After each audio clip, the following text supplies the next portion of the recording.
Hello दोस्तों, आज मैं आपके लिए लेकर आया हूँ बहुत ही बढ़िया स्टोरी। तो चलिए शुरू करते हैं। यह स्टोरी भारतीय अर्थव्यवस्था पर निर्भर करता है।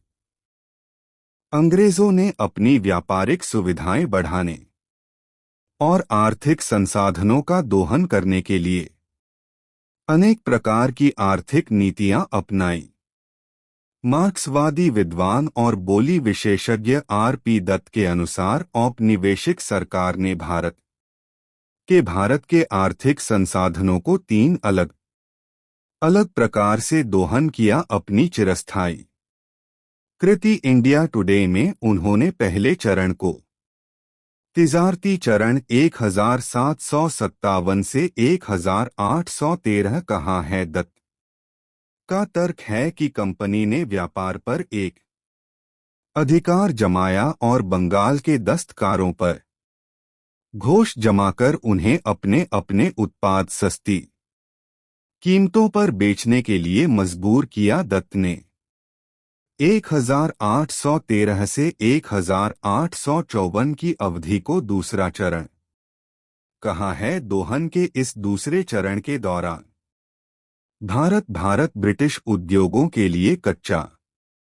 माल निर्यात करने वाले प्रमुख देश ब्रिटेन में बनी वस्तुओं के लिए एक मुख्य बाजार बना।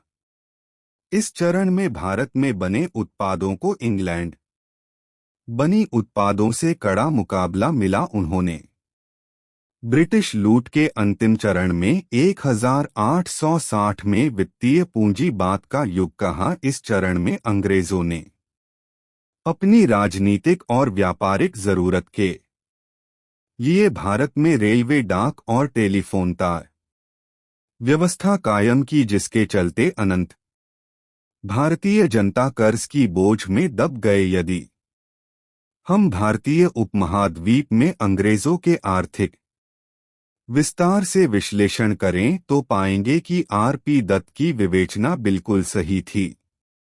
बंगाल में घटनाक्रम 1757-65 और फ्रांसीसियों 1756-63 तथा डचों 1659 पर अंग्रेजों की विजय ने भारत के व्यापार, वाणिज्य, आर्थिक संसाधनों और उद्योग पर उनके एकाधिकार के लिए अनुकूल परिस्थितियों पैदा कर दी थी। ईस्ट इंडिया कंपनी का प्राथमिक व्यापार के जरिए कमाई करना था। कंपनी ने भारत को गुलाम बनाने के लिए अपने अंतिम लक्ष्यों की ओर बढ़ने के लिए व्यापार एक सुविधाओं को राजनीतिक दादागिरी से जोड़ा।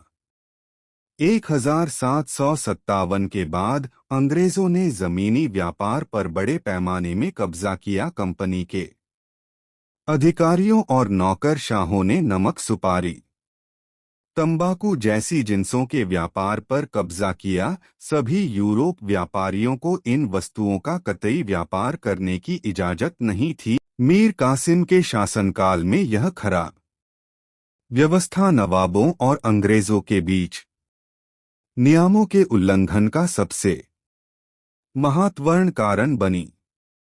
नवाब ने कंपनी के गवर्नर को पत्र लिखा और उसका ध्यान आकर्षित किया। बेहिंसा और दमन के जरिए 1/4 कीमत पर उनकी वस्तुएं जबरन खरीदते वे 1 रुपया वाली कीमत के लिए रियाया को 5 रुपये देने के लिए बाध्य करते हैं।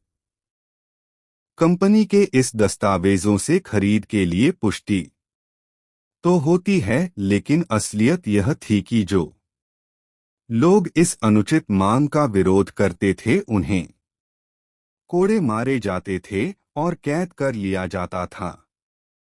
आर्थर ईस्ट इंडिया कंपनी ने बंगाल की राजनीतिक सत्ता प्राप्त करने के बाद भारतीय को अर्थव्यवस्था को हितों में ला दिया। कोर्ट ऑफ डायरेक्टर्स में एक सख्त आदेश जारी किया, जिसमें स्पष्ट लिखा था कि बंगाल में कच्चा सिल्क तैयार करने वाले को बढ़ावा दिया जाए और रेशमी वस्त्र बनाने वालों को हतोत्साहित किया जाए और रेशम काटने वालों को कंपनी के कारखाने में रेशम काटने के लिए मजबूर किया जाए तथा सरकार के अधिकारों के द्वारा सख्त जुर्माना लगाकर इन्हें अपने घरों में काम करने से रोका जाए। बाद के वर्षों में बंगाल से भारी मात्रा में संपदा का शोषण और उद्योग के विनाश तथा भू राजस्व में लगातार वृद्धि ने बंगाल को पूरी तरह तबाह कर दिया। अंग्रेजों ने भारतीय शिल्प और उद्योगों को तबाह करने के लिए अनेक तरीके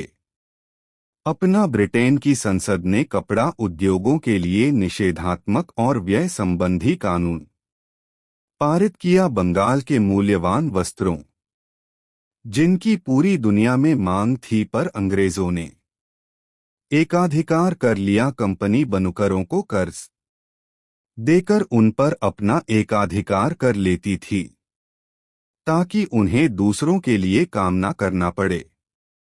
कंपनी के एक बड़े नौकरशाह ने लिखा, जो बुनकर किसी अन्य कंपनी को अपनी वस्तुएं बेचने का दुस्साहस करते थे, उन्हें बद्दुआ जेल में डाल दिया जाता था और उन पर जुर्माना लगाया जाता था और उन्हें बहुत ही बुरे तरीके से प्रताड़ित किया जाता था। इन तौर तरीकों का परिणाम यह हुआ कि बुनकर समुदाय ने अपना पेशा ही छोड़ दिया और बंगाल में बुनाई उद्योग का पतन हो गया।